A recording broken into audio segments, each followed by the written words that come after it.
Claude responded.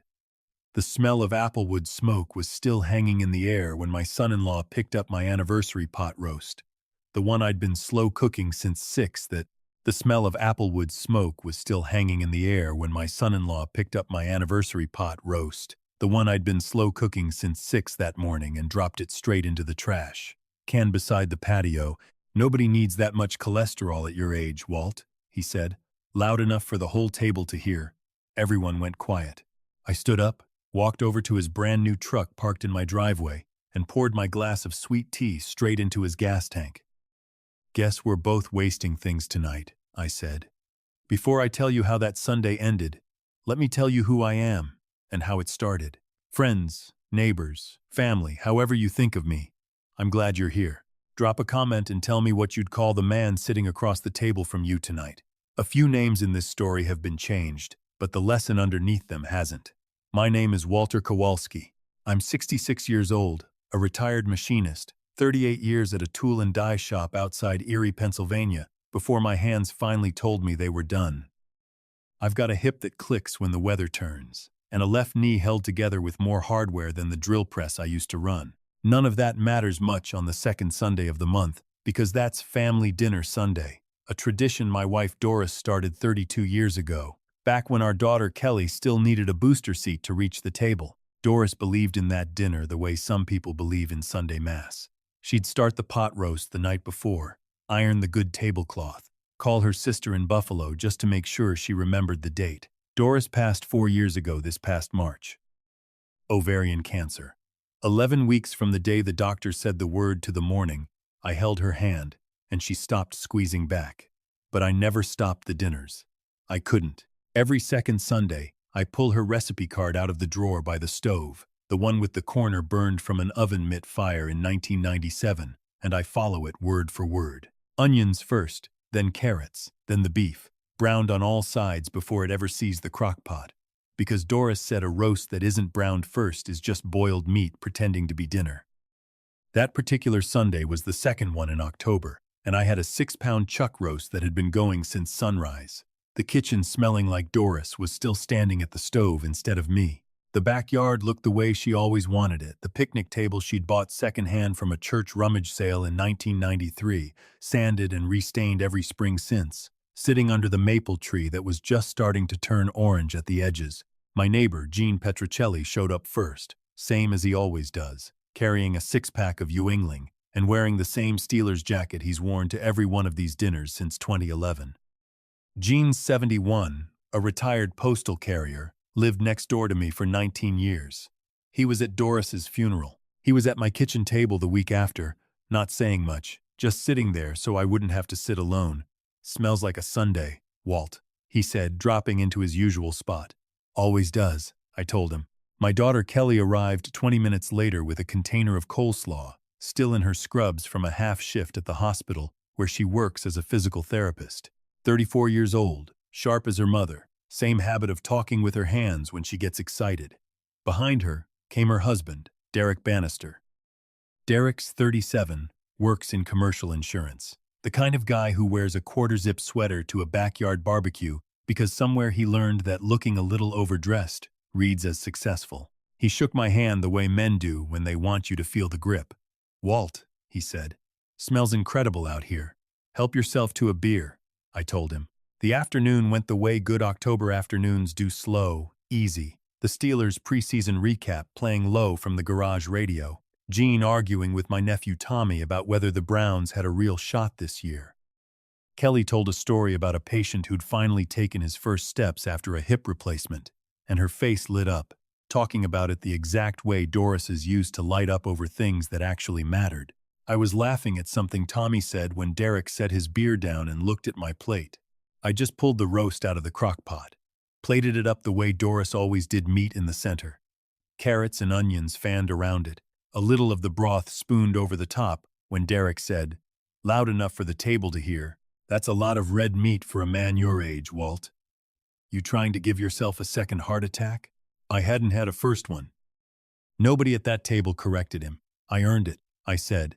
Sure, he said, and reached across the table for the pepper. I thought, and his forearm swept clean across my plate. The roast, The carrots, the little dish of horseradish Doris always insisted on, all of it went into the grass. And before I could even react, Derek scooped the whole plate up off the ground and dumped it straight into the trash can 6 feet away like he was doing me a favor. "Nobody needs that much cholesterol at your age, Walt," he said, brushing his hands together like he'd just done something responsible. Nobody laughed. Not Jean, not Tommy, not Kelly. I sat there with my hands flat on the table, feeling the heat climb up through my chest into my throat. 66 years old, and my first instinct was still to smooth it over, apologize for making things awkward, tell everybody it was fine. Doris would have hated that about me. She always said I forgave people faster than they deserved. I looked at the trash can. 30 years of Sunday dinners, and my anniversary roast was sitting on top of a paper towel and an empty chip bag. Then I looked at the driveway, where Derek's brand new F-250 sat gleaming, the one he'd been talking about all through dinner. Financed, he'd mentioned twice. The good way, through the dealership, not some bank. My glass of sweet tea was still sitting on the table, full, untouched. I picked it up. Derek's eyebrows went up. "Walt, what are you doing?" I walked over to his truck. The gas cap was one of those quick-release kinds, no lock, sitting right there behind a little flap on the driver's side. I popped it open, held the glass over the opening for 1 second, and poured the whole thing in. It made a small, quiet, satisfying sound going down. I screwed the cap back on and turned around. "Guess we're both wasting things tonight," I said. Derek's face went the color of the paper towel my roast was sitting on. He came off his chair so fast it nearly tipped over. "Are you out of your mind? That's a $2,000 motor." "Probably not," I said. Kelly was on her feet, still holding her fork, staring at me with a look I hadn't seen since she was 15, and I wouldn't let her go to a concert 2 hours away on a school night. Not worry, something closer to embarrassment. "Dad," she said, and the way she said it told me everything about which direction the rest of the night was going to go. Derek was pacing by the truck, both hands pressed to his head. "Do you have any idea what sugar does to a fuel system? That's not a joke, Walt. Wasn't trying to be funny," Jean said from the table, calm as anything, cracking open another Yuengling. "That's what he said." Derek pointed at him. "Stay out of it." "Just agreeing with the man," Jean said, and took a long drink. I sat back down and looked at my empty plate. The afternoon had gone quiet in that particular way that has nothing to do with peace, the quiet of a yard where everybody's waiting for somebody else to say the thing nobody wants to say. Kelly was still staring at me, jaw tight, and in all the noise of Derek pacing and Tommy studying the grass like it held answers, I realized my daughter hadn't once asked if I was all right. The last car pulled out around 7. I stood on the back porch and listened to the neighborhood settle a lawnmower 2 streets over. Somebody's kids shooting hoops, the particular eerie and October sound of a whole street trying to convince itself that everything's fine.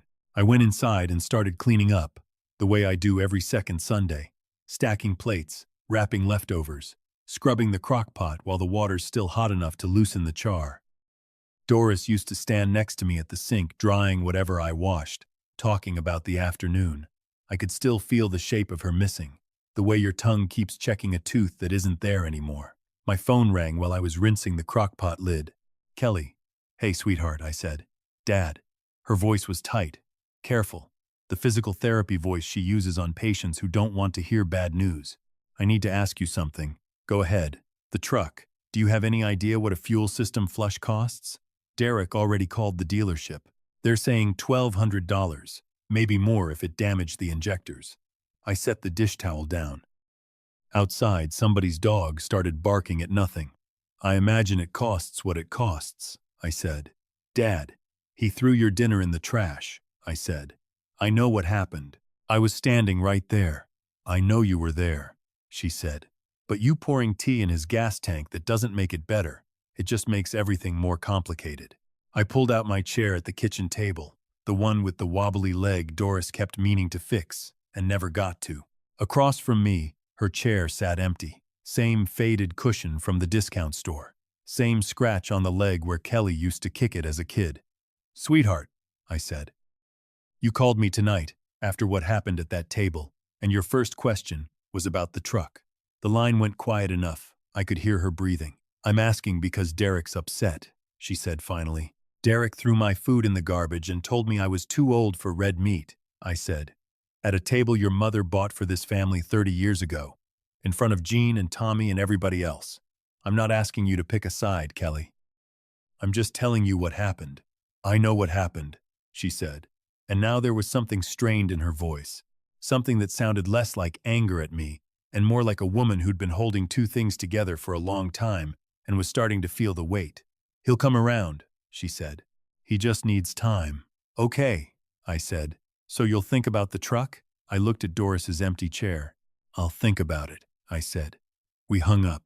I sat at that table a long while in the particular quiet of a house where somebody used to be and isn't anymore. Doris used to say you learn everything about a person's priorities by watching what they do in the first 5 minutes after a crisis.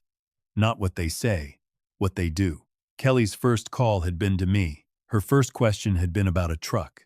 2 weeks passed, the way uncomfortable weeks do when you're 66 and retired and living alone in a house full of quiet, slow in the mornings, faster in the afternoons, and then suddenly it's the second Sunday again, and nobody's called.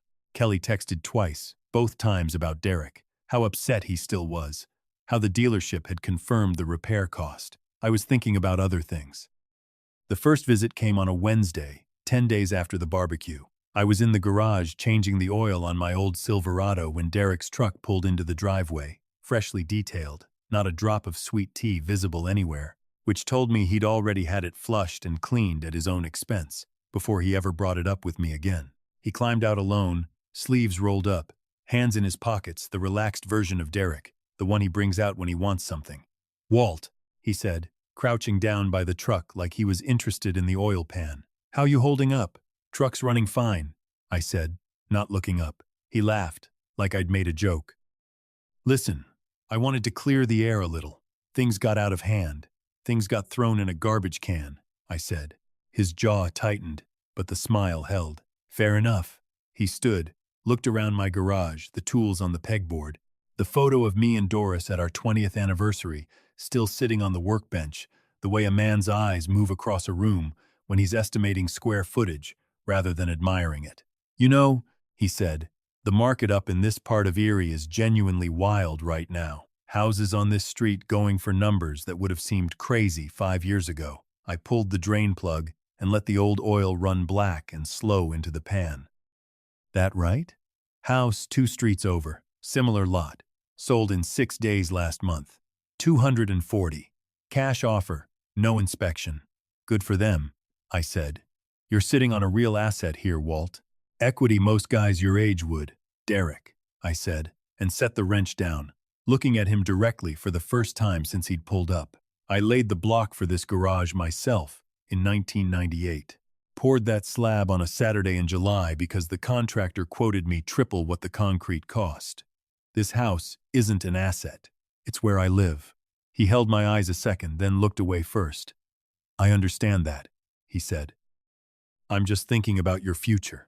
I'll let you know when I need help thinking about my future, I said, and went back to work.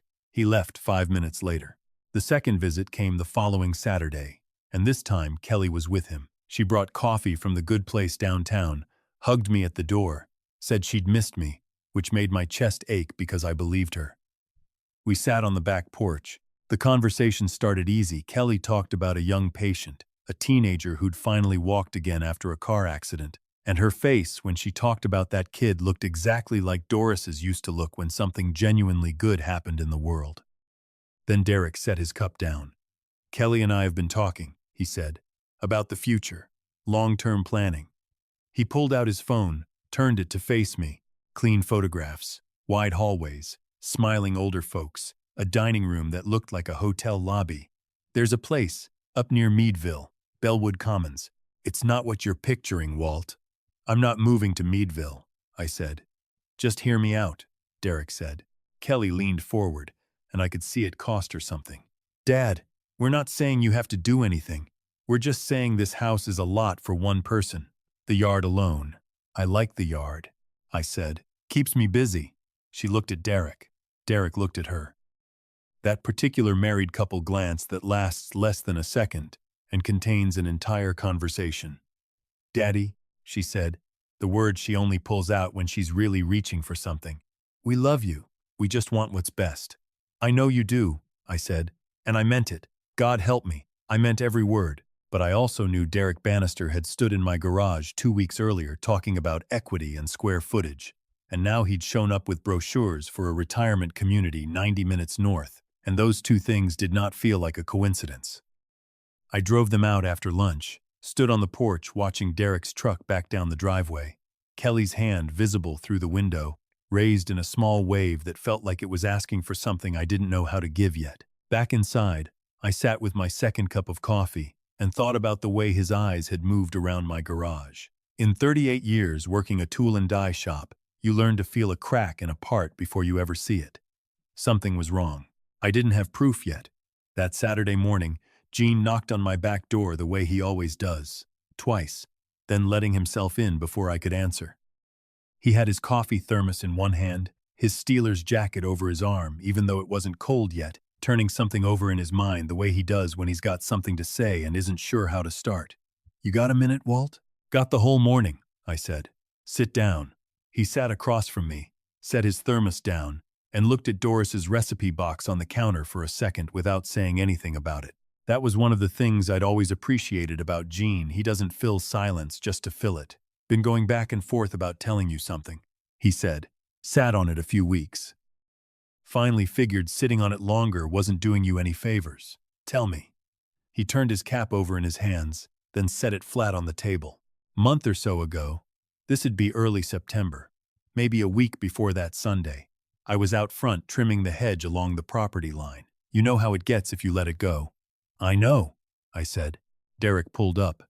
Gene said, "In that truck of his, before it was new, the older one, had a fellow with him, younger guy, maybe 30, dressed like he had a listing appointment. Dark blazer, one of those little tablet folders under his arm." Gene paused. "They walked your whole property line, Walt, front, side, all the way around, back by the fence." Younger guy was tapping notes into his phone the whole time. Derek was pointing things out the roofline, the lot size, the garage. I felt something go still in my chest. Figured maybe he was getting a repair estimate, Gene said. Almost didn't think twice about it. He looked at me straight on. Then I heard what Derek said. What did he say?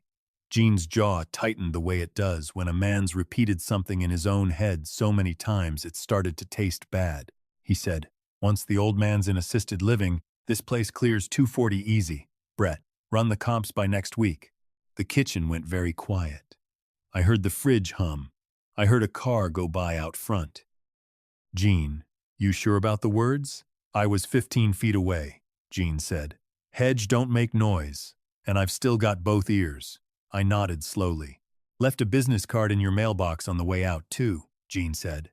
"Saw him do it. Thought that was strange, leaving a card at a house that isn't for sale." He reached into his shirt pocket and set it on the table beside Doris's recipe box. White card, clean type. "Brett Sokol, Keystone Realty Group, Erie, PA. "I'm sorry I didn't come sooner," Gene said, his voice going rough at the edges. Kept thinking maybe I misheard something. "You didn't mishear anything," I said. "No," Gene said. "I didn't." We sat there a while, the way men our age sit together when something heavy's just landed on the table between them. I turned the card over in my fingers. "Derek's been here twice in 2 weeks," I said. "Talking about the market, my equity." Brought Kelly by with a brochure for a place near Meadville. Gene's expression didn't change, but something behind his eyes did. "That tracks," he said quietly. "Yeah," I said. "It does." I set the card down on top of Doris's recipe box, right next to the index card where she'd written her pot roast recipe in her own looping hand. 2 very different sets of instructions for the same house. "Walt," Gene said. "What are you going to do?" I looked at him. Outside, a blue jay landed on the fence for a second, then was gone. "I'm going to think about it carefully," I said. "And then I'm going to do something about it." That Monday, I went to see Arthur Weiss. Doris and I had used him 3 years back to handle her estate, a small office above a title company on State Street, 3 blocks from the courthouse, smelling the same way it had then: old wood, coffee, a little lemon polish, the smell of a place where serious things get handled seriously. Arthur's 60, trim, gray at the temples, unhurried in the way of a man whose learned urgency rarely improves a legal situation. "Walt," he said, standing to shake my hand, "good to see you. Wish it were better circumstances." I told him everything, the roast, the truck, the visits, the brochure, what Jean had heard, the business card.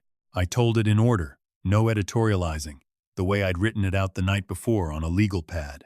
Arthur listened, without expression, taking notes. When I finished, he set his pen down. "Derek Bannister has contacted my office," he said. My hands tightened on the arms of the chair. "3 times," Arthur said, "over the last 2 months." He opened a folder, a call log, in his assistant's handwriting. "First call in August. He identified himself as your son-in-law, said he had general estate planning questions. Asked what happens to a homeowner's property if the owner's declared legally incapacitated. Who controls the asset? Whether family can initiate a sale." My jaw tightened. Second call 2 weeks later. Asked about Pennsylvania's probate process. How long it takes to transfer a deed after an owner passes, whether it can be expedited. So he's asking how long it'll take to get his hands on my house. "One interpretation," Arthur said carefully. Third call, 6 weeks ago. Asked whether a family member can petition for guardianship over an elderly parent showing, he checked the log, early signs of cognitive decline. Asked what medical documentation that would require. I stood up from the chair without meaning to. "He's not waiting for me to die," I said. "He's building a case to have me declared incompetent." Arthur looked at me steadily. "I think you should sit down, Walt." I sat. "I want to be precise," Arthur said. "I don't know Derek Bannister's intentions for certain. What I know is the questions he asked, in that sequence, represent a fairly coherent line of inquiry into how an elderly homeowner can be separated from control of his property while he's still alive. That's not a standard set of questions from a concerned son-in-law." "No," I said, "it isn't." Arthur reached for a thicker folder. Under Pennsylvania law, I had more options than Derek apparently thought I did. A revocable living trust would move the house into an independent trustee's control, Arthur himself, while keeping me as the beneficiary for life. Fully legal, fully reversible, and it would make any guardianship petition over the house essentially meaningless. An updated healthcare directive would name exactly who had authority over my care decisions if I couldn't make them myself. A revised will would close every gap Derek had been probing. "Start today," I said. In the weeks that followed, I did something Arthur hadn't suggested but hadn't discouraged either. Pennsylvania is a one-party consent state for recording conversations. I looked it up twice, then had Arthur confirm it. I started keeping my phone in my shirt pocket, voice memo running, whenever Derek came around. The first recording caught him standing in my kitchen, talking about a development going in off Route 19, calling my house "this property" once, and the Colfax Street asset, once not my home, an asset. The second was a phone call about Bellwood Commons having a waiting list, how we ought to get my name on it, sooner rather than later. I emailed both to Arthur. By the middle of November, the trust was signed, the healthcare directive filed, the will updated and witnessed. Arthur kept the originals in his office safe. I kept copies in a fireproof box in the garage, behind the shelf where I keep motor oil, in the exact spot Doris had always wanted me to use for important papers, and I'd always used for spare sockets. She would have found that funny. The text came on a Thursday evening in late November while I was sitting on the porch watching the light go out of the sky. "Kelly. Dad, Derek thinks it'd be nice to do a family dinner like we used to. Get everyone together. It's been too long. Are you up for it? 2 weeks from Sunday?" I read it 3 times. "Ryan thinks it would be nice." No, wait. Wrong name in my head. I mean, Derek thinks it would be nice. Not we think. Just Derek. She'd written it without seeming to notice the distinction, but it was there. I called Arthur that night. "Derek's organizing a family dinner," I said. 2 weeks out. Wants everyone there. How many people? Family, neighbors. Could be 10, 12. And you think he means to use it to pressure you? "I think he means to corner me," I said. "There's a difference. Pressure's what he's been doing for 2 months. Cornering is doing it in front of an audience, so I can't say no without looking unreasonable." Arthur was quiet a moment. "How? What do you want to do?" "I want to say yes," I said, and I want you there." The silence on his end had a different quality now. "You understand," he said slowly. "If I show up at a family dinner in my professional capacity, Derek will know immediately something's changed." "I'm counting on it," I said. "He'll be defensive, possibly hostile." "He was going to be that anyway," I said. "The difference is, when he gets hostile, everything I need will already be on the table." Arthur made a sound that wasn't quite a laugh. "You've been thinking about this." "I've had 2 months and a lot of quiet evenings." "All right," he said, his voice settling into its professional register. "I'll be there, but I want to be clear. I'm not coming to ambush anyone. I'm coming to present facts, documented, verifiable. Whatever Derek does with them is his choice." "What time?" "Say 3. I'll come around back." "I'll start the roast at noon," I said. "And Walt, cook enough. Haven't had a proper Sunday dinner since my brother-in-law moved to Florida." I almost smiled at that. The Sunday came in cold and clear. The maple in the backyard bare now, its leaves raked into a pile along the fence line the way Doris always liked it done before the first family gathering of late fall. My sister Marlene drove up from Pittsburgh with her husband and a dish of pierogi, hugged me a beat too long the way she has since the funeral. My nephew Tommy showed up early to help set the folding chairs. Jean came through the gap in the hedge at 2:45, thermos in one hand, a store-bought pie in the other, sat in his usual chair without a word. Kelly and Derek arrived at 2. Derek came through the gate in a quarter zip and pressed slacks, carrying a leather portfolio a size too formal for a backyard dinner, his eyes sweeping the yard the second he stepped in, counting heads the way a man counts a room when he wants to know if the numbers favor him. He spotted Jean and something flickered across his face for half a second.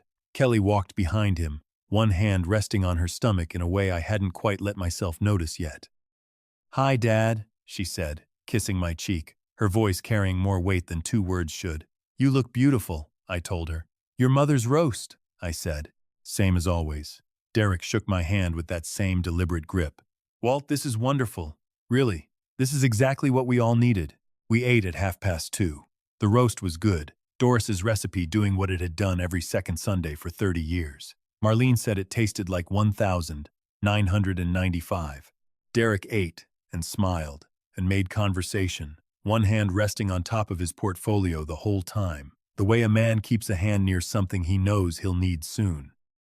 Around 3:30, plates were being cleared, coffee going around a second time, Tommy telling a story about a roofing job that had everybody laughing, when Derek reached into his portfolio and pulled out a folder, thick, cream-colored. The laughter tapered off the way it does when a room senses a change in temperature. "I hope nobody minds," Derek said, his voice warm and measured, rehearsed. "But I wanted to take a few minutes while everyone's here, people who love Walt, to talk about something important." Nobody moved to stop him. He opened the folder. "Walt has meant everything to this family," he began. "He built this home. He raised an incredible woman." He glanced at Kelly. "And now that he's getting older, we all just want to make sure he's protected." He laid his hand flat on the folder. "The house would go through a managed sale. Walt would move to Bellwood Commons. I've toured it myself. It's genuinely exceptional. Proceeds would fund his care. Anything left over goes to Kelly." He slid the folder forward.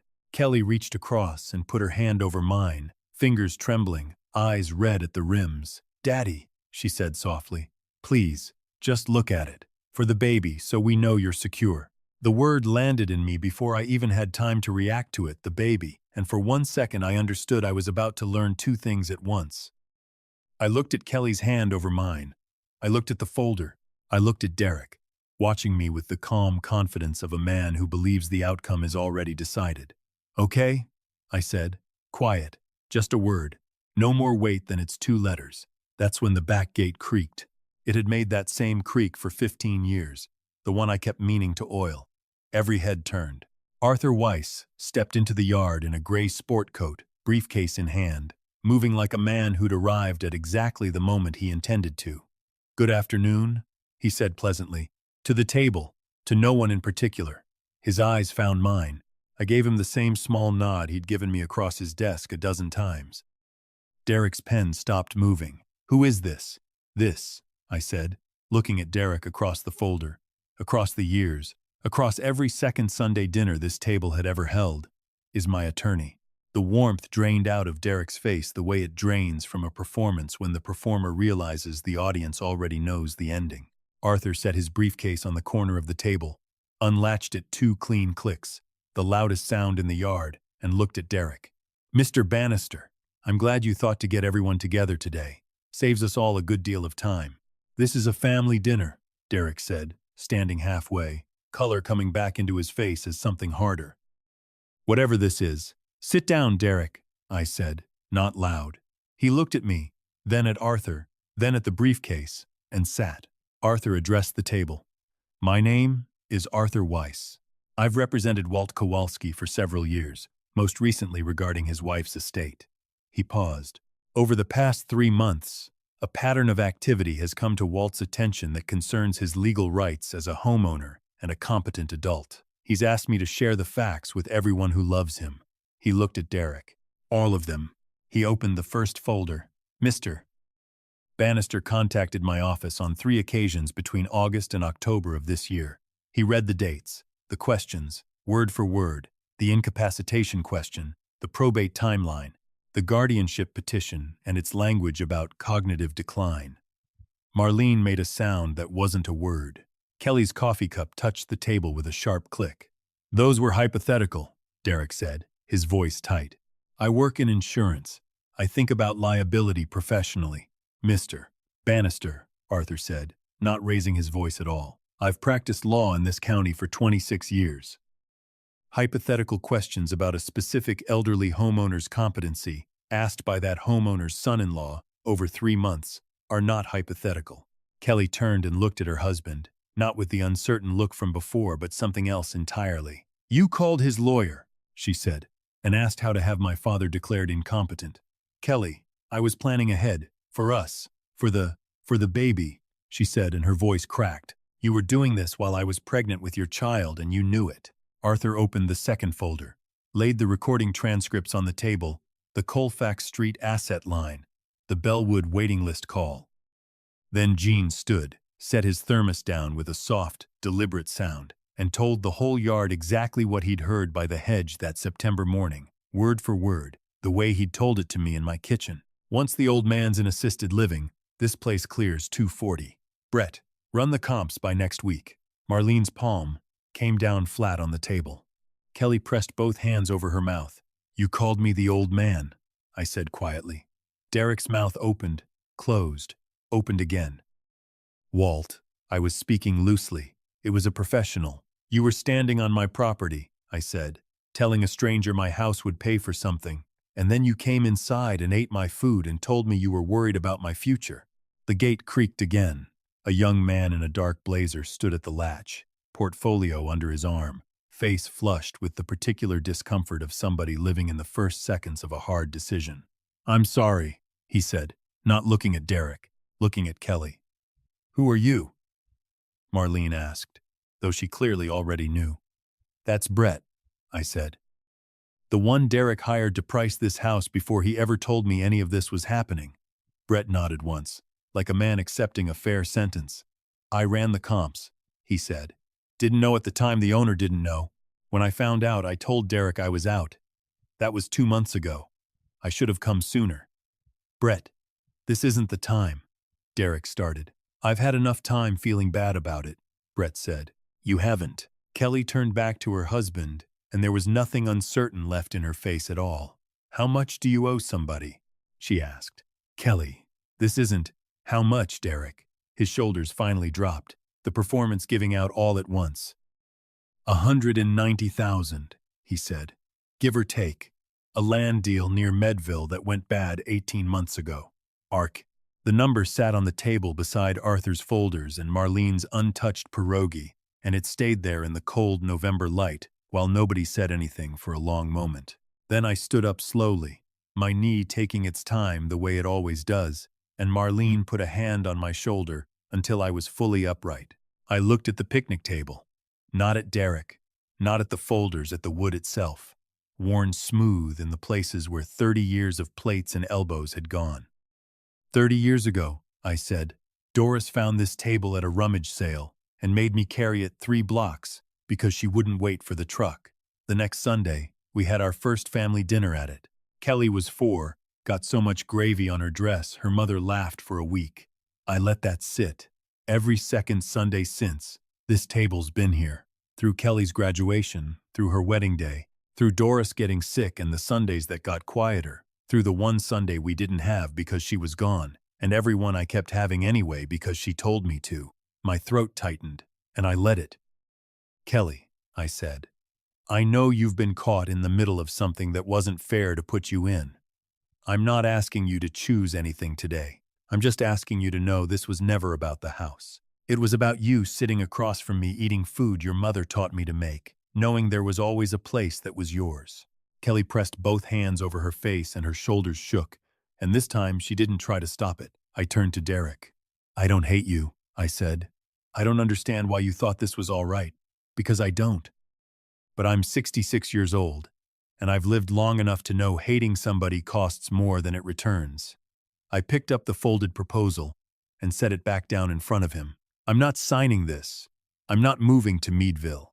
This house is where Doris and I raised our daughter, and it'll be here every second Sunday for as long as I can stand at that stove. I paused. But there won't be a seat at this table for you anymore. Derek looked at the folder, then at Kelly, who wasn't looking at him at all. He stood, picked up his portfolio, straightened his collar out of habit, walked to the gate. It creaked one more time, and he was gone. Nobody watched him go. Jean reached for the serving spoon. Still half a roast on that platter, he said, in the voice of a man raising a practical matter. Marlene laughed, surprised, the kind that arrives before you've decided to let it, and something in the yard loosened. Tommy got up and checked the fire in the pit without being asked. Kelly stayed in her chair a long while, hands in her lap, palms up. I sat down beside her, not in Doris's chair, in mine, the one next to it. I don't know what I'm going to do, she said quietly. You don't have to know today, I told her. The baby's going to need a grandfather, she said. The baby's going to have one, I said. Every second Sunday right here. She reached over and took my hand and held on. Jean set a plate down in front of me. Roast, carrots, onions fanned just right, a little broth spooned over the top. Don't let it get cold, he said, like a man whose part was done. I picked up my fork. The food was warm. The maple held its bare branches against a gray, eerie sky the same way it had for 30 years, through everything. I took the first bite, and it tasted exactly like a second Sunday is supposed to taste. Here's what I learned, something I should have understood 30 years earlier but needed a wasted roast and a tank of ruined gasoline to finally see clean. Kindness isn't the same as permission, and keeping the peace isn't the same as having it. I spent years telling myself silence was protecting my family. Silence isn't protection. It's just a slower way of losing everything. If I could go back, I'd tell myself one thing. Don't wait until somebody's standing in your driveway, pricing your life before you decide it's worth defending. I believe the right people show up at the right time for a reason. Jean was trimming that hedge for a reason. Arthur picked up that phone for a reason. And every person at that table on that Sunday was there for a reason too. The moment I'll carry from all of this isn't the confrontation, isn't the folders or the recordings or Derek walking out that gate. It's Kelly beside me, holding my hand, telling me her baby is going to need a grandfather. That's the only kind of getting even worth talking about, not the kind that tears down, the kind that builds back up. If something in this story found you today, tell me where you're listening from, and tell somebody who needs to hear it. I'll be right here next Sunday. Same table, same stove. Thanks for staying till the end, Claude responded. A quiet table can hold more truth than any argument shouted across it. A quiet table can hold more truth than any argument shouted across it. Protecting what you love isn't about winning. It's about staying steady long enough for the people who matter to see clearly who was there all along. Love your family with your whole heart, but never confuse silence for peace. Sometimes the bravest thing you can do is simply keep a seat open and let the rest sort itself out. A small note for you. This story was written and fictionalized by AI purely for entertainment, though we hope its gentle life lesson still found a place in your heart.